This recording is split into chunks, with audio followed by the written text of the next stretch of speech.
Whoa. We've talked about anti-Semitism and said that that is wearing down, but Holocaust narrative is still the third rail. No one dares touch that. Yet it is taught in our schools, in our public schools, in our taxpayer-supported schools. We may not oppose it. It is a quasi-religious dogma. I consider that a violation of constitutional rights. It's a state enforcement of a religious dogma. In this very room, with respect, Mr. Braunfeld, you mentioned that Nazism was an impetus for Zionism.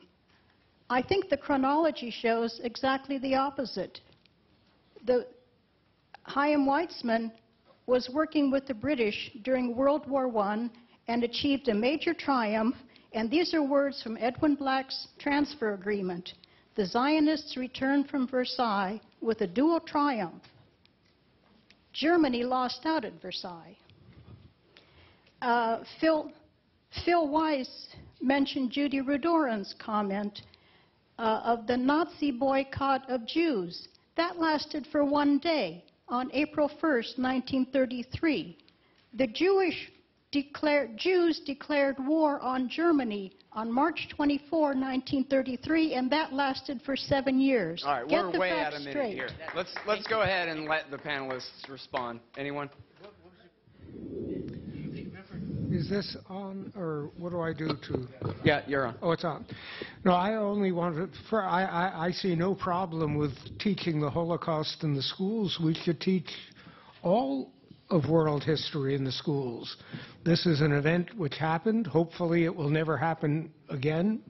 But my point about the Nazis and the Zionists was, I understand that Zionism existed long before Nazism. My point was that it was only after Nazism that many Jews that were opposed to Zionism became sympathetic to it because they saw there was a need to do something with these people who had suffered. That was my only point. In reference to teaching of Holocaust in the schools, this is a situation in which much more time is spent teaching about the Holocaust that happened in Europe than what the genocide against the Native Americans in this country. I happen to have been a school teacher, and I substitute still in the schools.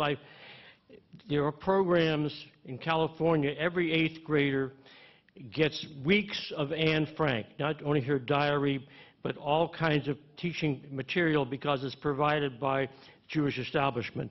Then in the 9th grade, they all read Elie Wiesel, his book, The Night. This is in English.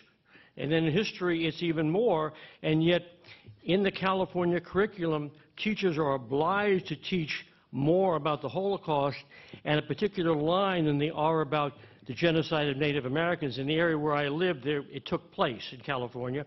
Also, the 400 years of slavery.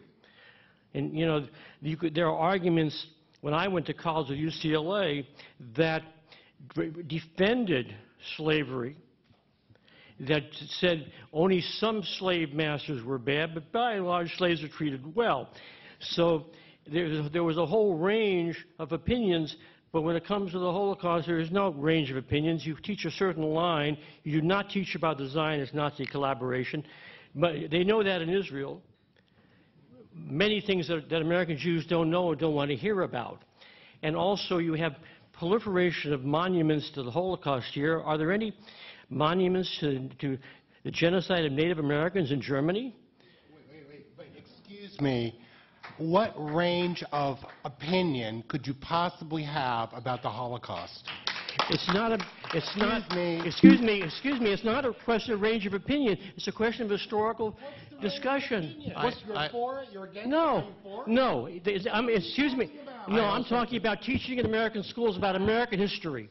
I also take exception to the lady's comment. I don't think we should be problematizing the education of the Holocaust here. That's repulsive. You know, Anne Frank it's a wonderful book. I don't care who tells you to read that book. If it's AIPAC, if it's the ADL, it's a wonderful book. The one thing I would say is that the West thought that incurred a debt toward the Jews from the Holocaust, and the Palestinians paid for that.